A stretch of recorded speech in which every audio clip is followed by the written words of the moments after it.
علیک یا نبی اللہ وعلی آلک واصحابک یا نور اللہ۔ پیارے پیارے اسلامی بھائیوں اور سوشل میڈیا کے ناظرین، الحمدللہ رب کریم کا جتنا شکر ادا کریں وہ کم ہے کہ اس نے ہمیں اپنے اور اپنے حبیب علیہ السلام کے ذکر کی اس محفل میں بیٹھنے کی سعادت بخشی ہے۔ میں تمام محفل کے جو منتظمین ہیں، صاحب خانہ ہیں، دل کی گہرائیوں سے مبارکباد پیش کرتا ہوں۔ نصیب والوں کو یہ حصہ ملتا ہے، یہ موقع ملتا ہے کہ وہ سرکار کی محفل کو سجاتے ہیں۔ شاعر کہتے ہیں نا، محبوب کی محفل کو محبوب سجاتے ہیں، محبوب کی محفل کو محبوب سجاتے ہیں، اور آتے ہیں وہی جن کو سرکار بلاتے ہیں۔ وہ لوگ خدا شاہد قسمت کے سکندر ہیں جو سرور عالم کا میلاد مناتے ہیں۔ تو اللہ کی رحمت سے یہ ہمیں محفلیں سجانے کا موقع مل رہا ہے۔ نارملی ایسا بھی ہوتا ہے کہ کبھی کبھی ہمیں بلانے والے، دعوت دینے والے فارمیلٹی کے طور پر کہتے ہیں کہ جناب اپنے قیمتی وقت میں سے وقت نکال کر ذرا تشریف لائیے گا، ہماری محفل میں آئیے گا۔ سچی بات پتہ ہے کیا ہے؟ میں نے اور آپ نے یہاں آ کر اپنے وقت کو قیمتی بنایا ہے۔ اس سے اچھا کوئی قیمتی وقت نہیں ہے۔ وقت کا صحیح استعمال یہی ہے کہ اللہ اور اس کے رسول کے ذکر میں وہ صرف ہو جائے۔ تو اللہ ہماری حاضری کو قبول فرمائے اور آج کی اس محفل کی برکت نصیب فرمائے۔ درود پاک پڑھنے کے بے شمار فضائل و برکات ہیں۔ کعبے کے بدر الدجا، طیبہ کے شمس الضحیٰ، صلی اللہ تعالیٰ علیہ وسلم فرماتے ہیں، اے لوگو، بروز قیامت اس کی دہشتوں یعنی گھبراہٹوں اور حساب کتاب سے جلد نجات پانے والا وہ شخص ہوگا جس نے مجھ پر دنیا میں بکثرت درود پڑھے ہوں گے۔ یعنی قیامت کے دن کے پرابلمز کا سب سے زیادہ جلدی سولیوشن کیسے ملے گا؟ جس نے کثرت سے درود پاک پڑھے ہوں گے۔ تو اگر ہم چاہتے ہیں کہ قیامت کے دن کی دہشتیں، وحشتیں، پریشانیاں، حساب کتاب، ان سب سے جلدی نجات مل جائے تو ہمیں چاہیے کہ کثرت سے درود پاک پڑھیں۔ ویسے بھی ٹائم بہت سارا ہم ضائع کر رہے ہیں، موبائل فون پر، سوشل میڈیا پر، ویسے ہی گپ شپ بہت سارا ٹائم نکال دیتے ہیں۔ ایسا نہ کریں، ایک ایک سانس کو قیمتی سمجھیں۔ اس ایک سانس یا چند سیکنڈز کی ویلیو سمجھنی ہونا تو بزرگان دین سے سمجھیں کہ وہ ایچ اینڈ ایوری سیکنڈ کو یوز کرنے کی کوشش کرتے ہیں۔ اچھا، ہمارے لیے کتنا پریشس ہے، کتنا قیمتی ہے، ذرا مل کر کہیے سبحان اللہ۔ 5 سیکنڈ لگتے ہیں، شاید 5 سیکنڈ سے بھی کم لگتے۔ دوبارہ کہیے سبحان اللہ، 2-3 سیکنڈ، ٹھیک ہے۔ اب کہیے الحمدللہ، اب کہیے اللہ اکبر۔ یہ تینوں جملے کہنے میں 15 سیکنڈ مشکل سے لگتے ہیں۔ 15 سیکنڈز دنیا میں 15 سیکنڈ میں کیا کما لیتے ہو بھائی؟ مگر میرے نبی کے سچے وعدے ہیں، جو ایک بار سبحان اللہ کہے جنت میں درخت لگ جاتا ہے، ایک بار الحمدللہ کہے جنت میں درخت، ایک بار اللہ اکبر کہے جنت میں درخت۔ اتنا آسان ہے۔ افضل الذکر، پتہ ہے حدیث میں کیا کہا گیا؟ لا الہ الا اللہ۔ نبی پاک فرماتے ہیں افضل الذکر۔ اچھا، ویسے اگر میں سوال کروں کہ کون کون یہ چاہتا ہے کہ مرتے وقت میری زبان پر کلمہ طیبہ جاری؟ سارے چاہتے ہیں۔ اور حدیث میں فضیلت بھی ہے نا کہ جس کا آخری کلام لا الہ الا اللہ ہوگا دخل الجنہ، اسے جنت میں داخل کر دیا جائے۔ ہر مسلمان جس سے پوچھو کہتا ہے یا اللہ مرتے وقت کلمہ نصیب کرنا۔ بہت اچھی بات ہے۔ مگر اگر میں یہ پوچھوں کہ آج پورے دن میں کتنی بار کلمہ پڑھا ہے؟ اچھا، پورے ہفتے میں کتنی بار پڑھا ہے؟ چلے پورے مہینے میں بتا دیں کتنی بار پڑھا ہے۔ امیزنگ۔ مرتے وقت سب کلمہ پڑھنا چاہتے ہیں، زندگی میں تو پڑھو نا، اس میں پڑھنے کا ٹائم نہیں ہے۔ کیوں نہیں ہے؟ یہ سب جنت کے سودے ہیں، یہ جنت کی نعمتیں ہیں۔ بیٹھے بیٹھے کلمے پڑھتے رہا کرو۔ سبحان اللہ، درود پاک پڑھیں، اللہم صلی علی سیدنا و مولانا محمد و آلہ و اصحابہ بارک وسلم۔ جزاک اللہ۔ تو ہمیں اس بات کا احساس ہونا چاہیے کہ یہ سانسیں جو ہے نا، ہم اس ایک ایک مومنٹ میں بڑی بڑی نیکیاں کما سکتے ہیں، مگر ہم ضائع کر رہے ہیں، گھنٹوں ضائع کر رہے ہیں۔ تو try to imagine and try to understand کہ جب تک یہ سانسیں ہیں نا، جب تک نیکیاں کر سکتے ہیں۔ جس دن سانسیں بند ہوئی نا، اس دن روایتوں میں آتا ہے کہ بندہ مرنے کے بعد اللہ سے عرض کرے گا مولا ایک بار پھر بھیج دے، ایک سبحان اللہ کہہ لو، کیونکہ اس کو اجر سمجھ آ رہا ہوگا، اس کو نظر آ رہے ہوں گے نیکیوں کے انبار۔ ایک بار یا اللہ درود پاک پڑھنے دے، ایک بار مولا بھیج، 2 رکعت نفل پڑھ لو۔ بھائی زندگی میں پڑھ لو نا، ابھی کس نے روکا ہے؟ ابھی تو کوئی پرابلم نہیں ہے، جتنے سجدے کرنے ہیں، جتنی تلاوت کرنی ہے۔ ایک بار یاسین شریف پڑھو، 10 قرآن کا ثواب۔ 10 منٹ لگتے ہیں مشکل سے، 12 منٹ۔ کتنے 12 منٹ روز کے ضائع ہو رہے ہیں؟ پلیز، جتنی زندگی اللہ نے دی ہے نا، اس میں کمال ہو جتنا کمانا ہے۔ اچھا، ہم میں سے بہت ساروں کا ذہن ہوتا ہے کہ یار لائف میں کچھ بننا ہے، تو وہ ان اوقات کو دنیا بنانے میں ضرور کر رہے ہوتے ہیں۔ یار بزنس ڈیل پکڑ لو بھائی، یہی دینے کمانے کے سیزن آیا ہوا ہے، جوانی میں کماؤں گا، بڑھاپے میں کام آئے گا، ادھر دماغ چل رہا ہوتا ہے۔ کاش اللہ کرے کہ دنیا کے ساتھ ساتھ نیکیوں میں بھی یہ ذہن بن جائے کہ یار جب تک زندہ ہونا، جب تک جمع کر لو، ادھر جمع کر لو، ادھر عیش کروں گا. ہاں پھر ادھر مزے ہوں گے انشاءاللہ. مولا علی فرماتے ہیں نا, بڑا پیارا مولا علی کا قول ہے کہ آج دنیا جو ہے نا وہ دارالعمل ہے, اور آخرت کل جو ہے وہ دارالجزا ہے, اکاؤنٹیبلٹی ہے. Today is the time of action, tomorrow is the time of accountability. اس وقت ایکشن نہیں ہو سکے گا, ابھی عمل ہو سکتا ہے. تو اللہ کرے یہ بات سمجھ آ جائے, میں بھی نیت کروں اور آپ بھی نیت کریں, کثرت سے درود پاک پڑھتے رہا کریں. قیامت کی مشکلوں سے بچنا ہے نا, درود پاک کا ورد جاری رکھیں. اور یہی بات جمیل رضوی رضی اللہ رحمۃ اللہ تعالی اپنے کلام میں لکھتے ہیں نا, روزے قیامت میزانوں پل پر, روزے قیامت میزانوں پل پر دے گا سہارا, نام محمد دے گا سہارا, نام محمد آنکھوں کا تارا, نام محمد دل کا اجالا. اور دولت جو چاہو دونوں جہاں کی, دولت جو چاہو دونوں جہاں کی, کر لو وظیفہ نام محمد, کر لو وظیفہ نام محمد. کثرت سے درود پاک کی نیت کریں اور محبت کے ساتھ باآواز بلند درود پاک پڑھ لیں. صلو علی الحبیب صلی اللہ تعالی علی محمد صلی اللہ علیہ وسلم. بات ہو رہی تھی جنت کے خریدار بننے کی. کاش میں آج ایک ایسی شخصیت کو آپ کے سامنے ایکسپلین کرنا چاہوں گا, میرے سوشل میڈیا کے ویورز کو بھی. مجھے اندازہ ہے کہ جن لوگوں میں بیٹھا ہوں اس میں بہت بڑی تعداد بزنس کمیونٹی کی ہے, تاجر ہیں, بزنس کرتے ہیں. ذہن ہمارا کاروبار میں بہت اچھا چل رہا ہوتا ہے. آج کل کس آئٹم کو لینا چاہیے, کس کو نہیں لینا چاہیے, جلدی کرنی چاہیے, فیصلے میں ڈیلے نہیں کرنا چاہیے, رائٹ ٹائم پرچیز کرنی چاہیے. بہت ساری چیزوں میں بہت سارے ایکسپرٹ یہاں بیٹھے ہوں گے. مگر آج میں ایک بہت بڑے بزنس مین کی بات کروں گا, کاروبار میں بھی one of the biggest business man on that time. اس وقت کے سب سے بڑے بزنس مین کہوں تو بھی غلط نہیں ہوگا. بلینر تھے, ملینر نہیں تھے, اس زمانے کے بہت بڑے مالدار, مگر جنت کے خریدار تھے.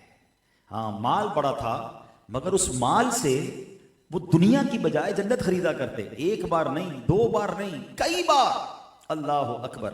رسول پاک علیہ الصلوۃ والسلام سے انہوں نے جنت خرید لی. اپارچونیٹی ضائع نہیں کرتے تھے. لوگ کہتے ہیں نا یار یہ بندہ کمال کا بزنس مین ہے, موقع ضائع نہیں کرتا, ٹائم پہ پلاٹ لے لیتا ہے, ٹائم پہ سودا اٹھا لیتا ہے, اس کے پیسے ڈبل ہو جاتے ہیں, اس سے مشورہ کرو, اس کا دماغ بڑا چلتا ہے. لوگ کہتے ہیں نا, میں آج اس پرسنالٹی کی بات کرنے جا رہا ہوں کہ جنہوں نے اللہ اکبر, اللہ نے مال تو دیا مگر اس مال کا جو استعمال کیا نا انہوں نے, آج بھی رشک آتا ہے ان پر, آج بھی ان کے فیصلوں پر ایمان تازہ ہو جاتا ہے. ایک دو واقعات نہیں ہیں, میرے پاس ٹائم تھوڑا ہے, میں 2-3 ہی واقعات بیان کر سکوں گا, مگر کاش ان کی سیرت کو سن کر میرا اور آپ کا بھی یہ ذہن بن جائے کہ اللہ کرے بس دنیا میں رہیں مگر جنت کی تیاری جاری رہے, دنیا میں رہیں اور آخرت کے خزانے جمع کرتے رہیں. سبحان اللہ. اب واقعہ کیا تھا؟ غزوہ تبوک کا موقع ہے. پیارے آقا علیہ الصلوۃ والسلام صحابہ کرام کے ساتھ سفر پر تھے, اور سفر پر مشکل یہ آئی کہ کھانے پینے کی اشیاء ختم ہو گئی. شدید گرمی, بھوک اور پیاس. اس حالت میں صحابہ کرام کے چہروں پر بڑی افسردگی تھی, تھکن تھی. اور منافق جو تھے وہ بھی ساتھ ہوتے تھے اس زمانے میں, ساتھ ہی چلتے تھے لیکن ہوتے منافق تھے. وہ بڑے خوش تھے کہ اب مسلمانوں کو سبق مل رہا ہے, نبی پاک کے ساتھ معاذ اللہ جہاد کے لیے جا رہے ہیں, کھانا پینا ختم ہو گیا, گرمی شدید ہے, کیسے جئیں گے. تو وہ خوش ہو رہے تھے, اور جو ایمان والے تھے بڑے افسردہ فیل کر رہے تھے. نبی پاک علیہ الصلوۃ والسلام نے جب ان کو دیکھا نا اپنے صحابہ کو ڈیمورلائز ہوتے ہوئے یا افسردہ ہوتے ہوئے, سرکار دو عالم علیہ الصلوۃ والسلام نے غیب کی خبر دیتے ہوئے فرمایا, اللہ پاک کی قسم سورج غروب ہونے سے پہلے پہلے اللہ کریم تمہارے پاس رزق بھیج دے گا. ہاں نبی پاک کی بھی کمال ہے, شان ہے نا, آقا جو ہونے والا ہے وہ بھی بتا دیتے. اچھا صحابہ کو بھی بڑا یقین تھا, پیارے آقا نے فرمایا اب کام ہو جانا ہے, ایوری بڈی بیکم سیٹسفائی, ٹھیک ہے جناب شام تک ساڈا کم ہو جائے گا. اب کیا ہوا, حضرت عثمان غنی خود بھی اس لشکر میں موجود ہیں. پیارے آقا علیہ الصلوۃ والسلام نے جب یہ فرمان سنا, نبی پاک نے فرمایا کہ شام تک رزق آ جائے گا, تو حضرت عثمان غنی نے پلان کرنا شروع کیا. یہ نبی پاک نے فرمایا کیوں نہ یہ اپارچونٹی میں حاصل کر لوں, کیوں نہ یہ ثواب میں حاصل کر لوں. آپ نے غلے سے بھرے ہوئے 7 اونٹ خریدے اور نبی پاک علیہ الصلوۃ والسلام کی خدمت میں حاضر کر دیے. اب جب صحابہ کرام نے یہ غلے سے اناج سے بھرے ہوئے اونٹ دیکھے تو ایوری بڈی بیکم ہیپی, سارے خوش ہو گئے کہ کمال ہو گیا, ابھی تو نبی پاک نے فرمایا اور 7 اونٹ غلے سے بھرے ہوئے آ گئے. اب اس کو اس طرح ہماری زبان میں سمجھے کہ 60 ٹرک آ گئے. اناج کے اس زمانے کے اونٹ ہوتے تھے, ہمارے ٹرک تھے, لوگ بھوکے بیٹھے ہوں اور 60 ٹرک بھر کر کھانا آ جائے, بہت خوشی کی لہر دوڑ گئی. تو اب منافقوں کے چہرے غمگین, جو تھوڑی دیر پہلے خوش ہو رہے تھے وہ ہو گئے ڈیمورلائز, اور مسلمان بہت خوش. سرور عالم علیہ الصلوۃ والسلام کی بارگاہ میں جب یہ 7 اونٹ پیش کیے گئے نا, تو نبی پاک نے فرمایا یہ کیا ہے, کہاں سے آیا؟ کہا یا رسول اللہ عثمان غنی رضی اللہ عنہ نے آپ کے پاس تحفہ بھیجا ہے. اللہ اکبر. اب راوی کہتے ہیں, ذرا سنیے گا. اچھا یہاں دو بڑی خوبصورت باتیں سمجھنی ہیں. نبی پاک کو اتنی خوشی کیوں ہوئی؟ خوشی کیسی ہوئی بتاتا ہوں آپ. کیوں؟ سرور کائنات علیہ الصلوۃ والسلام خود تو ویسے بھی فاقے فرماتے تھے, خود تو ویسے بھی بہت کم کھاتے تھے, پیٹ پہ پتھر باندھتے تھے, مگر آپ اتنے خوش ہوئے, آپ اتنے خوش ہوئے. اٹ مینز کہ نبی پاک کو اپنے غلاموں کی کتنی فکر تھی کہ میرے صحابہ کو بھوک لگی ہے, ان کے پاس رزق کی کمی ہے, تو یہ راشن آ گیا, یہ کھانا آ گیا تو میرے صحابہ کھا لیں گے. آتا ہے فقیروں پہ انہیں پیار کچھ ایسا, آتا ہے فقیروں پہ انہیں پیار کچھ ایسا, خود بھیک دیں اور خود کہیں منگتا کا بھلا ہو. غلاموں کا کام بن گیا تو سرور کائنات خوش ہو گئے. اللہ اکبر. راوی کہتے ہیں نبی پاک نے جب یہ سنا نا کہ یہ 7 اونٹ عثمان غنی نے دیے, پیارے آقا علیہ الصلوۃ والسلام نے دعا کے لیے ہاتھ اٹھائے. کہتے اتنے بلند ہاتھ اٹھائے کہ ہاتھ مبارک سر سے بھی اوپر ہو گئے, اور نبی پاک نے حضرت عثمان غنی کے لیے ایسی دعا فرمائی کہ ایسی دعا کبھی کسی کے لیے کرتے نہیں دیکھا. ایک روایت میں ہے آپ علیہ الصلوۃ والسلام نے دعا کی, اے اللہ پاک میں عثمان سے راضی ہوں, تو بھی اس سے راضی ہو جا. ہائے ہائے ہائے. حضرت ابو سعید خدری رضی اللہ عنہ فرماتے ہیں میں نے پیارے آقا علیہ الصلوۃ والسلام کو دیکھا کہ آپ علیہ الصلوۃ والسلام رات بھر حضرت عثمان غنی کے لیے دعا کرتے ہیں, اے اللہ پاک میں عثمان سے راضی ہوں, تو بھی اس سے راضی ہو جا. ارے مالدار بڑے آئے ہیں, بڑے پلازا بنائے ہیں لوگوں نے, بڑی مہنگی گاڑیاں لی ہیں, بڑے دنیا کے ٹور کیے ہیں. دیکھو میرے عثمان غنی نے پیسہ خرچ کیا تو کیسی جگہ کیا, رائٹ ٹائم کیا, اور اللہ کے نبی کی دعائیں کیسی لی. ارے رسول پاک جس کے لیے دعا فرما دے کہ اللہ میں اس سے راضی ہوں, تو بھی اس سے راضی ہو جا. راوی کہتے ہیں ایسے کبھی دیکھا ہی نہیں نبی پاک کو دعا کرتے ہوئے جیسے پیارے آقا کے دل سے سیدنا عثمان غنی رضی اللہ عنہ کی دعائیں نکل رہی ہیں. اللہ اکبر. کیا خوبصورت منقبت کے اشعار ہیں نا. اللہ سے کیا پیار ہے عثمان غنی کا, محبوب خدا یار ہے عثمان غنی کا, گرمی پہ یہ بازار ہے عثمان غنی کا, اللہ خریدار ہے عثمان غنی کا. کیا شان ہے عثمان غنی رضی اللہ عنہ کی کہ نبی پاک فرما رہے ہیں اللہ میں راضی ہوں, تو بھی راضی ہو جا. اور آپ کو پتہ جس سے رسول پاک راضی ہو جائیں, ایکچولی اللہ کی رضا اسی میں ہے کہ جس سے اللہ کے رسول راضی ہو جائیں رب بھی اس سے راضی ہو جاتا ہے. اعلیٰ حضرت لکھتے ہیں نا خدا کی رضا چاہتے ہیں دو عالم, خدا چاہتا ہے رضائے محمد. یعنی اللہ کے حبیب کی شان یہ ہے کہ اللہ کی رضا ساری دنیا چاہتی ہے, مگر خدا محبوب کریم کی رضا چاہتا ہے. جس سے اللہ کے حبیب راضی ہو جائیں رب اس سے راضی ہو جاتا ہے. تو یہ شان عثمان غنی رضی اللہ عنہ کو حاصل ہوئی. حضرت عثمان غنی کا عالم, حضرت عثمان غنی کی سیرت کے بارے میں کچھ تعارف بھی سنتے جائیں. آپ صحابی رسول ہیں اور نبی پاک علیہ السلام کی پھوپھی جان حضرت ام حکیم رضی اللہ تعالیٰ عنہ کے نواسے ہیں, یا یوں کہہ لیجئے کہ ذرا دور کے نبی پاک علیہ السلام کے وہ بھانجے لگتے ہیں. سابقین اولین میں سے ہیں. ابتدا میں اسلام قبول کیا, اور اسلام قبول کرنے میں آپ کا 4تھا یا 5واں نمبر تھا, ویری فرسٹ, بہت سٹارٹ میں آپ نے اسلام قبول کر لیا. عشرہ مبشرہ جو صحابہ جن کو جنت کا مژدہ ملا, جو 10 صحابہ تھے, ہی از ون آف دیم, یہ ان میں سے بھی ایک ہیں. اور سرکار دو عالم علیہ السلام آپ سے اتنی محبت فرماتے کہ آپ نے ایک کے بعد اپنی دوسری بیٹی حضرت عثمان غنی کے نکاح میں دی. آپ یاد رہے کہ ایک ہی وقت میں 2 بہنیں کسی کے نکاح میں نہیں آ سکتی. پہلے نبی پاک علیہ السلام کی شہزادی ان کے نکاح میں آئی, ان کا وصال ہو گیا. نبی پاک نے اپنی دوسری بیٹی حضرت عثمان غنی کے نکاح میں دی, اور ایک حدیث پاک میں فرمایا کہ اگر میری 100 بیٹیاں ہوتی تو ان میں سے اگر ایک کی وفات ہوتی, دوسری اس کا عثمان کے نکاح میں دیتا, اس کا انتقال ہوتا تو میں تیسری عثمان کے نکاح میں دیتا, یہاں تک کہ 100 کی 100 شہزادیاں یکے بعد دیگرے عثمان کے نکاح میں دے دیتا. بیٹی بندہ پتہ کس کو دیتا ہے؟ یہ ذرا ان سے پوچھے کہ جو ذرا اپنی بیٹی کا رشتہ کہیں کر چکے ہیں.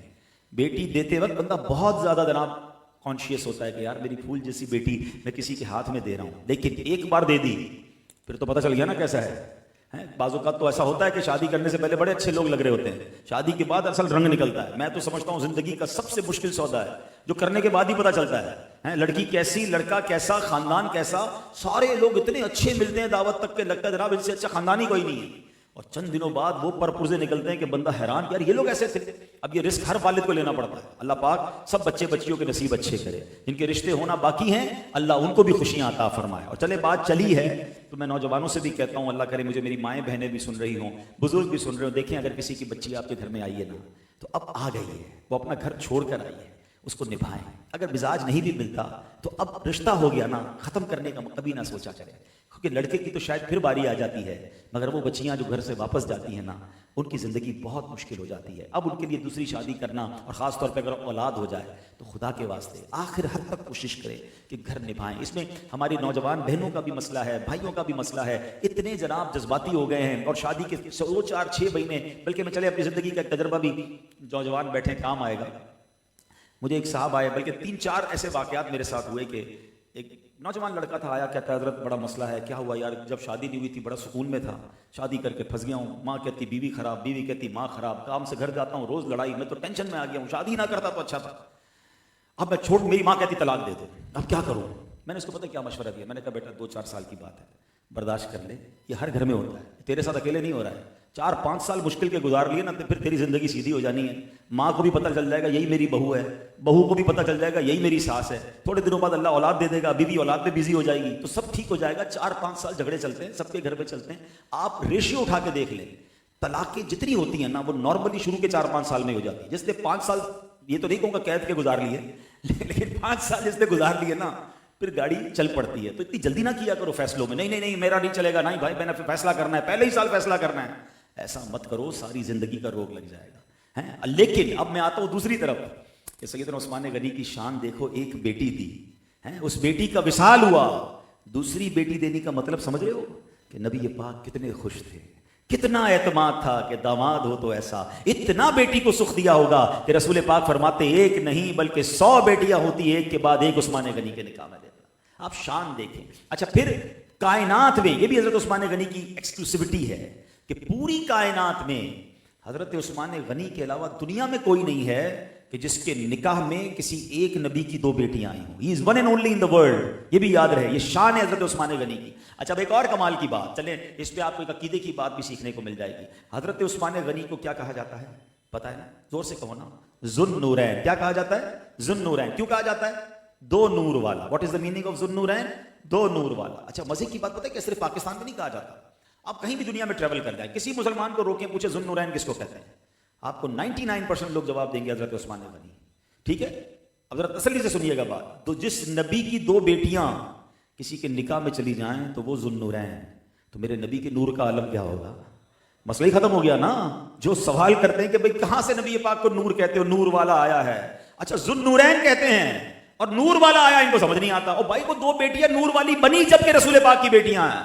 تو کاش یہ بات سمجھ آ جائے. ان کو پرابلم کچھ اور ہے. ہاں ذو النورین مان لیتے ہیں مگر نبی پاک کو نور ماننے میں پرابلم ہوتی ہے. الحمدللہ ہم سرکار کے عاشق اور نبی پاک سے محبت کرنے والے اعلیٰ حضرت تو کیا خوبصورت بات لکھتے ہیں, نور کی سرکار سے پایا دوشالہ نور کا, نور کی سرکار سے پایا دوشالہ نور کا, ہو مبارک تم کو ذو النورین جوڑا نور کا.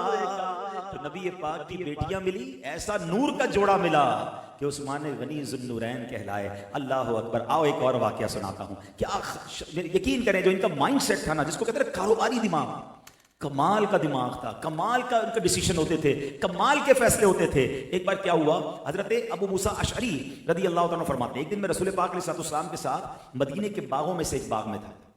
ایک شخص آیا, اس نے دروازے پر دستک دی. سرکار علی وقار علیہ السلام نے فرمایا افتح لہو وبشرہ بالجنہ, دروازہ کھولو اور جو آ رہا ہے اس کو جنت کی بشارت دے دو. آئے ہائے, دروازے کے پیچھے کون ہے؟ رسول پاک جانتے ہیں, جو ہو چکا ہے جو ہوگا حضور جانتے ہیں. نبی پاک نے یہ نہیں فرمایا کون آ رہا ہے, اللہ کے حبیب فرما رہے ہیں کہ جو آ رہا ہے نا اس کو دروازے کو کھولو اور اسے جنت کی بشارت دو. کہتے دروازہ کھولا تو سیدنا ابو بکر صدیق سامنے تھے. اللہ اکبر. کہتے ہیں میں نے انہیں جنت کی خوشخبری دے دی. تھوڑی دیر ہوئی, انہوں نے اللہ پاک کا شکر ادا کیا, دروازہ بند ہو گیا. پھر دروازے پر دستک ہوئی. اللہ کے حبیب علیہ السلام فرماتے افتح لہو وبشرہ بالجنہ, دروازہ کھولو, جو آ رہا ہے اس کو بھی جنت کی بشارت دے دو. حضرت ابو موسیٰ اشعری کہتے ہیں میں گیا, دروازہ کھولا, حضرت عمر فاروق رضی اللہ تعالیٰ عنہ تھے. میں نے کہا حضور مبارک ہو, رسول پاک نے جنت کی بشارت دی. انہوں نے اللہ کا شکر ادا کیا, پیارے آقا کے پاس آ کے بیٹھ گئے. تیسری بار دروازے پر دستک ہوئی. نبی پاک فرماتے جاؤ افتح لہو وبشرہ بالجنہ علی بلویٰ تصیبہ. سنو, اللہ کے نبی نے صرف جنت کی بشارت نہیں دی, فرمایا دروازہ کھول دو آنے والے کو بتا دو کہ ایک مصیبت جو انہیں پہنچے گی اس کے بعد یہ جنتی ہیں. یعنی مصیبت بھی آنی ہے, صبر بھی کرنا ہے, اور جنت کی بشارت بھی دینی ہے. رسول پاک آگے کے حالات بھی دیکھ رہے ہیں.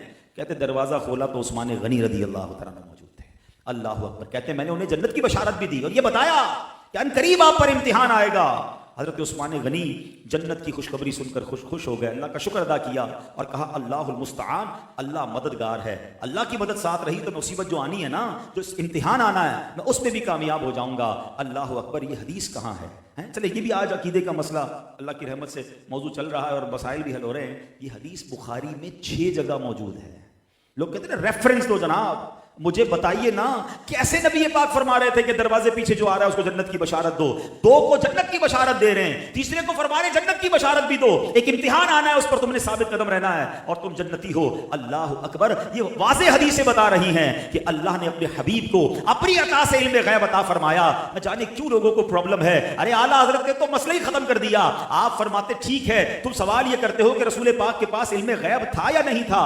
مجھے بتائیے کائنات کا سب سے بڑا غیب کیا ہے؟ پوری کائنات میں جو سب سے بڑا غیب ہے وہ خود ذات باری تعالیٰ ہے. اللہ کو دنیا میں کسی نے نہیں دیکھا. آمنت باللہ, ہم نے اللہ پر ایمان تو لائے ہیں مگر بن دیکھے ایمان لائے ہیں. ارے کائنات میں اگر کسی نے اللہ کو اپنے آنکھوں سے دیکھا ہے تو وہ صرف اور صرف جناب رسول اللہ صلی اللہ تعالیٰ علیہ وسلم ہیں. اعلیٰ حضرت فرماتے پھر اعتراض کیسا, جب اللہ نے اپنا آپ اپنے حبیب سے نہیں چھپایا تو پھر اور کیا چھپانا تھا. آپ فرماتے اور کوئی غیب کیا, تم سے نہا ہو بھلا جب نہ خدا ہی چھپا تم پہ کروڑوں درود. اللہ اکبر. اللہ نے اپنا آپ اپنے حبیب کو دکھایا. اب یہ حدیث 6 جگہ بخاری میں موجود ہے. اللہ اکبر. کہ پتا چلا یہ مسلمانوں کے تینوں اول خلیفہ یہ جنتی ہیں اور رسول پاک علیہ الصلوۃ والسلام سبحان اللہ وہ اب دروازے کے پیچھے کون ہیں, آنے والا کون ہے, یہ بھی بتا رہے ہیں. اس کی آخرت کیسے ہوگی یہ بھی بتا رہے ہیں. چوتھے خلیفہ ہمارے مولا علی شیر خدا کرم اللہ تعالی وجہ الکریم کے بارے میں حضرت سعید بن زید کی حدیث ہے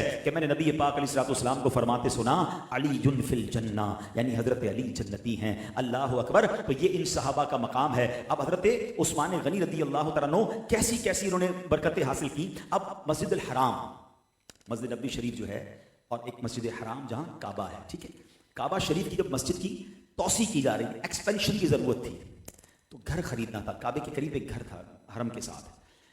سرکار علی وقار علیہ السلام نے اس گھر کے مالک سے فرمایا یہ گھر تم مسجد حرام کی توسیع کے لیے دے دو, ایکسپینشن کے لیے دے دو, میں تمہیں جنت کے گھر کی ضمانت دیتا ہوں. ہاں اب چلیں سبحان اللہ. آج لگتا ہے کوئی خاص دن ہے. میں اس تیاری سے نہیں آیا تھا کہ میں نبی پاک کے اختیارات اور پیارے آقا کے کمالات اور ان کے علم غیب پر بات کروں گا یا عقیدہ اہل سنت پر بات کروں گا. بعض اوقات خود ہی چیزیں سامنے آ جاتی ہیں. مجھے بتاؤ نا, یہ کون کہہ سکتا ہے کہ مجھے زمین کا یہ ٹکڑا دے دو میں تمہیں جنت کا گھر دیتا ہوں. اتھارٹی ہوگی تو کہہ سکتا ہے نا.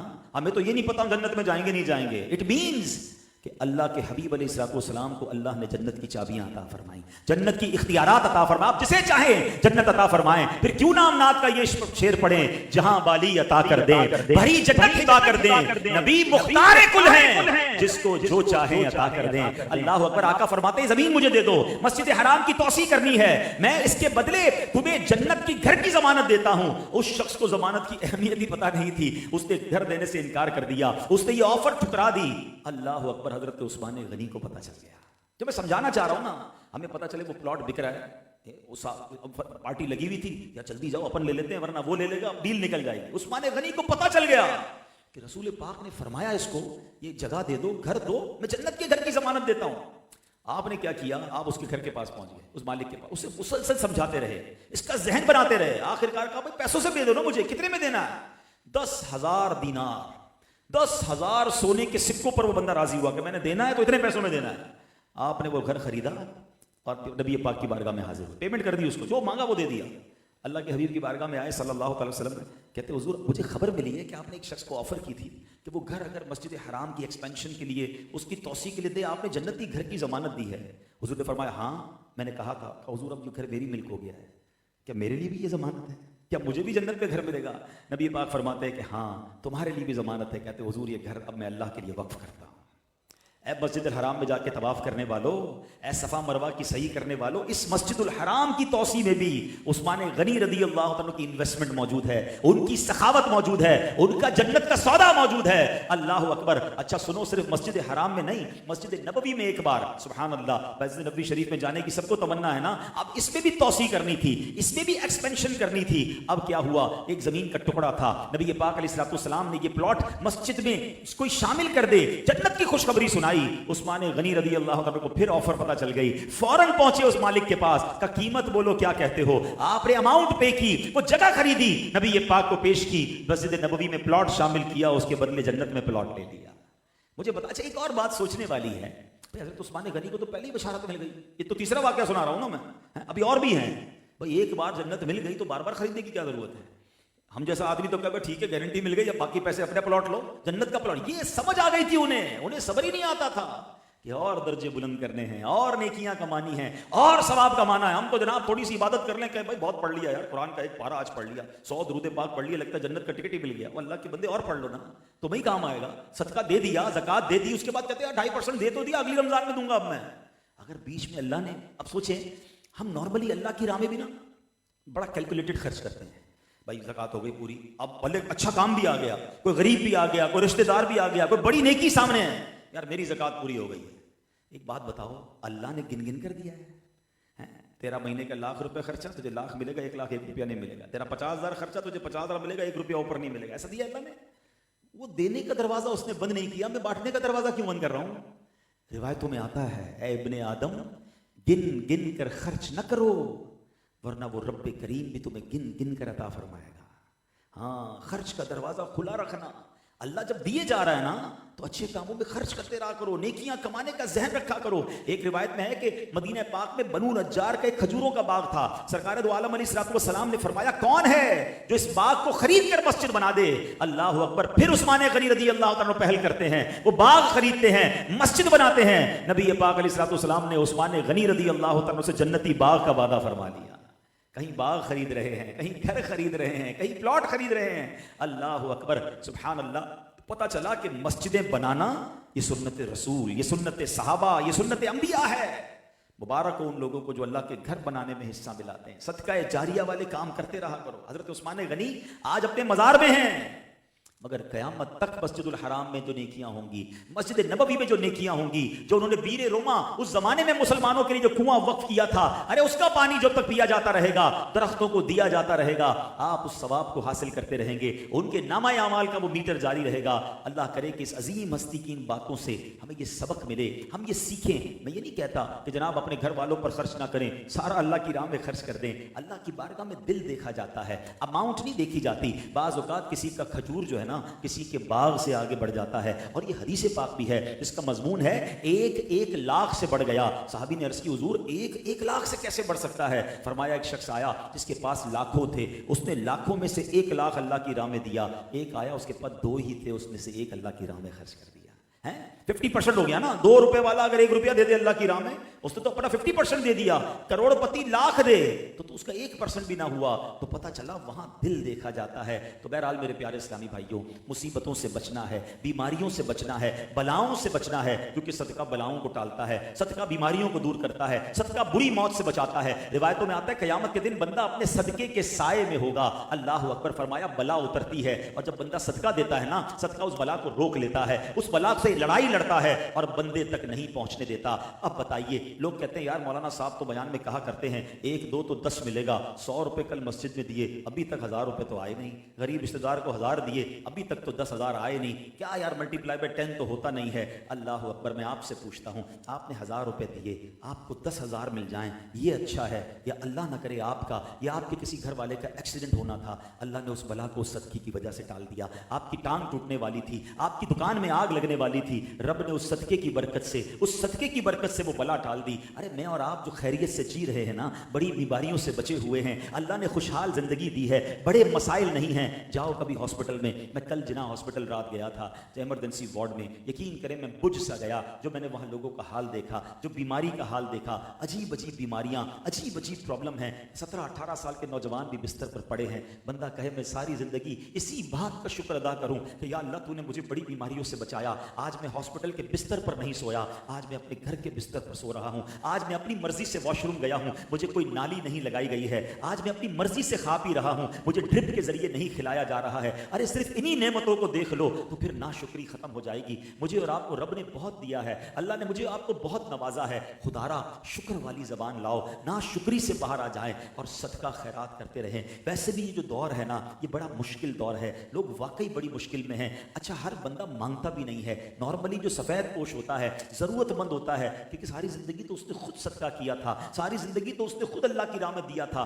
مگر اب وہ تکلیف میں آ چکا ہے. تو میرے وہ بھائی جن کو اللہ نے نوازا ہے, میرے وہ ویورز جو مجھے سن رہے ہیں, ضروری نہیں کوئی آپ کے دروازے تک آئے. نارملی جو روڈ پہ مانگتے ہیں, میں نہیں کہتا سارے غلط ہوتے ہیں, مگر ان میں پیشہ ور زیادہ ہوتے ہیں. میں کہتا ہوں اپنے غریب رشتہ داروں کو, اپنے غریب ملازمین کو خود دیکھ لو نا, جس کی 30-35 ہزار 40 ہزار کی آمدنی ہے, وہ آج کے دور میں کیسے گزارا کرتا ہوگا. ضروری کیا ہے وہ آپ سے مانگے, آپ بن مانگے بھی کبھی کبھی دے دیا کرو. بچوں کی عیدی کے نام پر دے دیا کرو. کبھی کچھ اچھا سا فروٹ اپنے لیے خریدو, کسی ایک ملازم کو, کسی ایک پڑوسی کو, کسی ایک رشتہ دار کو دے دیا کرو. اس کے چہرے پر خوشی آ جائے گی, بغیر مانگے اسے مل جائے گا, شاید اس کی بہت بڑی مشکل حل ہو جائے گی. اور نارملی بھی میں آپ کو مشورہ دیتا ہوں کہ ہم نارملی جو شادیوں میں یا ملاقات میں جو گفٹ چیزوں کو دیتے ہیں, اب گفٹ کی بجائے کیش دینا شروع کریں. ہمیں کیا معلوم ہم کپڑے کا جوڑا دے رہے ہیں, اس کے پاس سلائی کے پیسے ہی نہیں ہیں. اب مسجد کے امام صاحب سے جو ملتا ہے سارے جانماز لے کے جاتے ہیں. بھائی وہ امام صاحب کتنی جانماز بچھا کے نماز پڑھے گا, یا جناب اس کو کپڑے کا سوٹ دے رہے ہیں, اس کے پاس 4 سوٹ پہلے ہی پتہ ہے جمع ہیں, 2000 سلائی کے لیے نہیں ہے, ہو سکتا ہے بچے کی دوائی کے لیے پیسے نہ ہوں.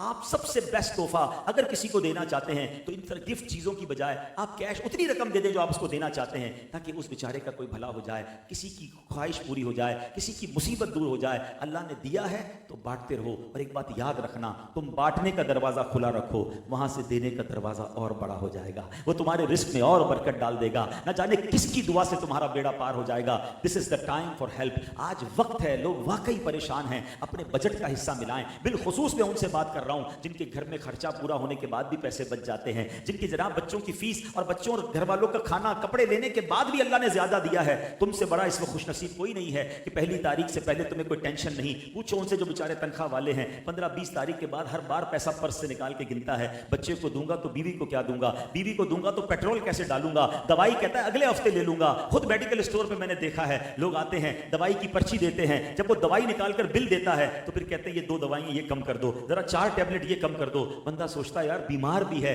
دوائی بھی لے جانی ہے, مگر دوائیں کم اس لیے کروا رہا ہے کہ پورے پیسے نہیں ہیں. ارے اللہ دل دے. تو یہ مانگیں گے نہیں لوگ, یہ وہ سفید پوش لوگ ہیں جنہوں نے کبھی زندگی میں کسی سے نہیں مانگا, مگر بن مانگے دینے کی عادت ڈالو, بن مانگے تحفہ دیا کرو. کیا معلوم کس کی دعا لگ جائے, کس کی دعا کے صدقے ہمارے بیڑے پار ہو جائیں. اور ہمیں یہ بھی نہیں پتا ہوتا اللہ ہمیں رزق کس کی وجہ سے دے رہا ہے. بعض اوقات کسی ملازم کی وجہ سے یا کسی غریب کی ہم مدد کر رہے ہوتے ہیں, وہ دعا دے رہا ہوتا ہے, ہمارا کاروبار چل رہا ہوتا ہے. اللہ سیدنا عثمان غنی رضی اللہ تعالیٰ عنہ کی سخاوت کا ہمیں حصہ عطا فرمائے. کاش یہ ذہن بن جائے کہ جب نیکی سامنے آئے, جب ثواب سامنے آئے تو ہمارا دل للچائے کہ میرا حصہ کدھر ہے, میں بھی اس میں سے کچھ حاصل کر لوں. تو بہترین طریقے آج الحمدللہ ہمارے معاشرے میں موجود ہیں. ماشاءاللہ جب بھی عاشقان رسول مسجد بنائیں, دعوت اسلامی والے مسجد بنائیں, آپ کو پتہ چلے, بے شک آپ کے علاقے میں نہیں ہے, یہ بڑا مسئلہ ہے. لوگ کہتے ہیں میرے محلے کی مسجد تھوڑی ہے. وہ اللہ کے بندوں, اللہ کے حبیب نے فرمایا جو اللہ کے لیے مسجد بناتا ہے اللہ اس کے لیے جنت میں گھر بناتا ہے. یہ تھوڑی فرمایا گارڈن میں مسجد بناؤ گے تو جنت میں گھر ملے گا اور اورنگی میں بناؤ گے تو نہیں ملے گا.